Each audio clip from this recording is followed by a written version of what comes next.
Hi, welcome to my video on extra problems with the general form of a circle, part 1. So the general form is, as is here, is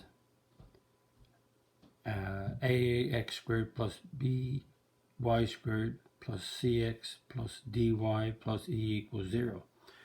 So in order to find the center and the radius of this form, I would have to divide all terms by 3, or sorry, negative 3, because the two terms in front of the x squared and the y squared are equal, so I'll divide by negative 3.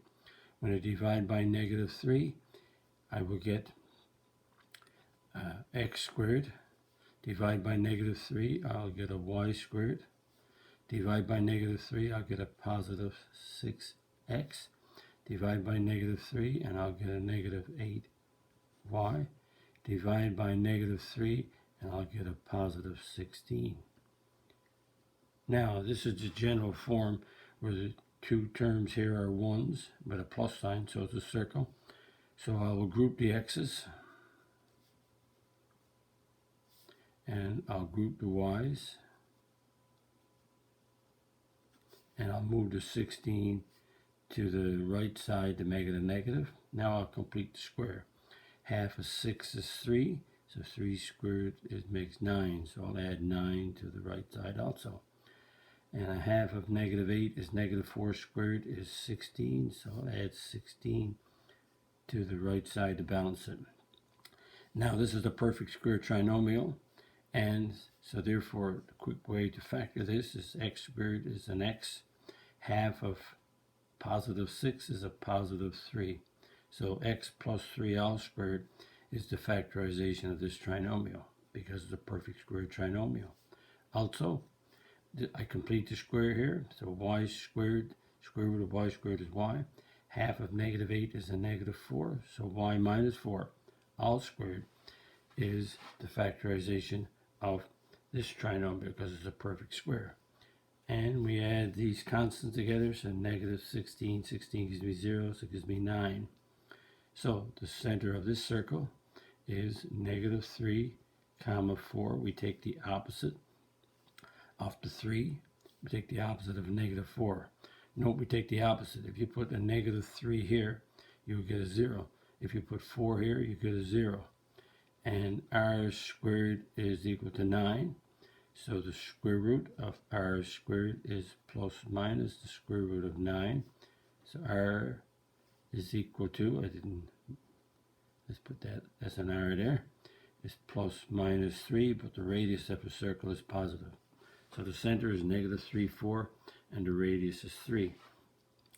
Now, that means if we look at the graph, state the domain or range. Remember, the domain are the x values, and the range are the y values.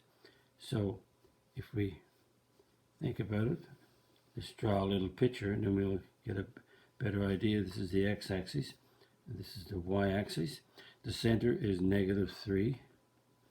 Oh, let's go this way. X is negative 3, y is 4. Right here.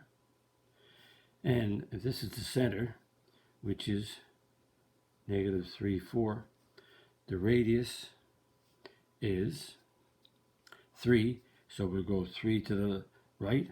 1, 2, 3. We'll go 3 to the left. Right here. So this point here, x is 0. Right? X is 0, y is 4. And when we go here, this is the center right here, but this point right here, I put that over too far. That point should be right there. And this is negative 6, 4. Notice on a horizontal line, all the y's are the same, so the center is in the middle between 0 and negative 6. Now we'll go up 3. 1, 2, 3, right here. So we go up 3.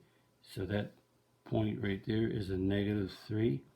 And 4 plus 3 is 7. And we'll go down 3. Radius is 3. So 1, 2, 3 right there. So this point is a negative 3, 1. And again, on the vertical line, all the x's are the same. So halfway between 7 and 1 is 4. Add up 7 and 1, you get 8, and the half of it is 4. So the circle is drawn like this. And again, it's just to draw a proper circle, you need a protractor. But we have the job done. So the domain are the x's. And so the x's are going between -6 and 0. So -6 is less than or equal to x, less than or equal to 0, where x belongs to the reals. And the range are the y values. The y values go from 1 to a 7. So 1 is less than or equal to y, less than or equal to 7, where y belongs to the reals. So again, plotting the center and then doing the radius left and right, up and down, you'll pick up the highest points on the y's and the x's. Okay, let's turn to the next page. Find the coordinates of A and B if AB is the horizontal diameter of the circle. X squared plus y squared minus 8x minus 2y plus 13 equals 0.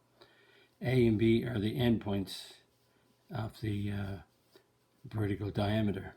So we have to get we have a general form, so we need to change it to standard form to get the center and the radius. So we'll group the x's.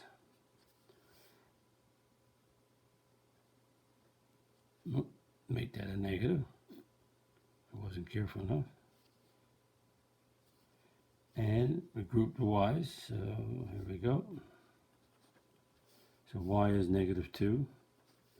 And we move the constant to the left, to the right side, and make it a negative. Complete the square. Half of -8 is -4 squared is 16, so we'll add it on to this side. Half of -2 is -1 squared is 1, so we'll add it on here. And we'll complete the square, so this is factorable as x. Half of -8 is -4 squared. And y squared is a y, and a half of -2 is -1 all squared. And -13, 16 is 3, 3 plus 1 is 4. So the center of the circle is, opposite of -4 is 4, opposite of -1 is 1. And r squared is equal to 4. So the square root of r squared is plus minus the square root of 4. So r is plus minus 2. So the radius is 2.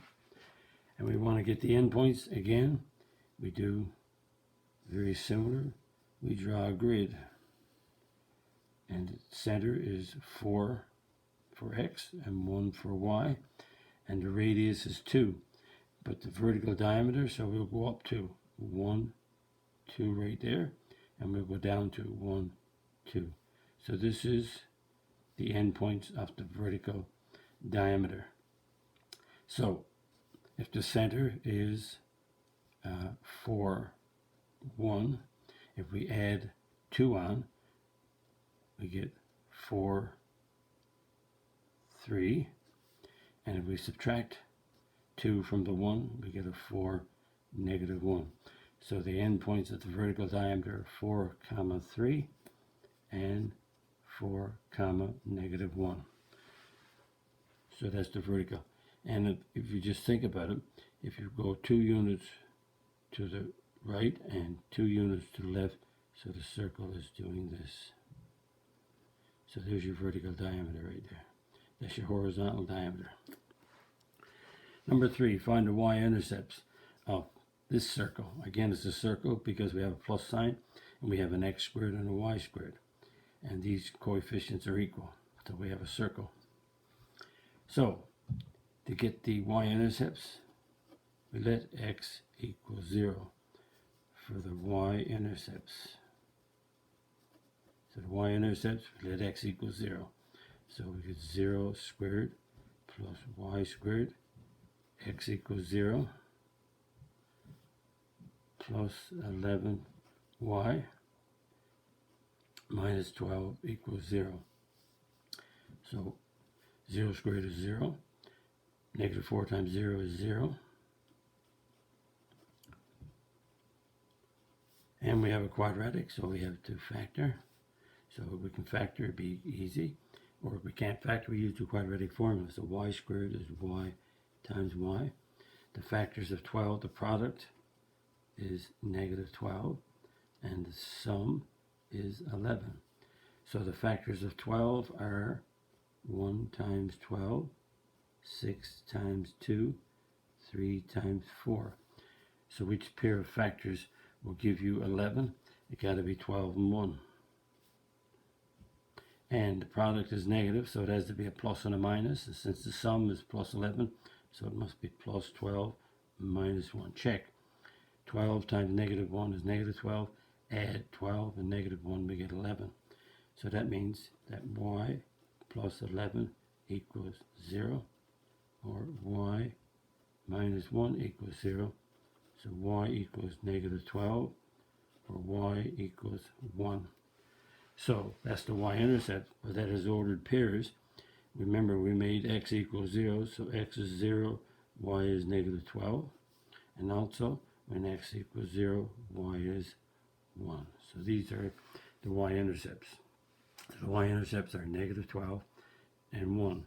As ordered pairs, there's 0, negative 12, 0, 1. So that's some extra questions that I wanted to show you about the general form. And if you like my video, click on the like button, click on the subscribe button, and visit my math website, www.mathfullyexplained.com, to find more information about me, my videos, and the content. The content is on my YouTube channel called Math Fully Explained. Thank you for viewing my video. Hope the video was of some help to you. Bye-bye.